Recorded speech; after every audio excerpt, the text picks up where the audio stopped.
Hiniling na ng Bureau of Correction sa National Bureau of Investigation at Philippine National Police na magsagawa ng parallel investigation sa insidente ng panaksak sa New Bilibid Prison. Ayon sa Bucor, 4 na PDLs na ang pinaniniwalaang sangkot sa insidente ang kasalukuyang iniimbestigahan.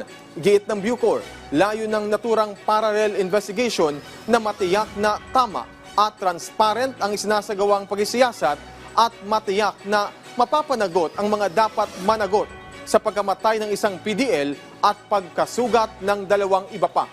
Inatasan naman ni Bucor Chief Officer in Charge, Assistant Secretary Al Pereras, CNBP Acting Superintendent Chief Roger Boncales na magsumite ng komprehensibong incident report at makipagtulungan sa investigasyon ng NBI at PNP. Sa ngayon, nakuha na ng kanyang kaanak ang labi ng nasawing PDL habang nagpapagaling na sa ospital ang nasugatan.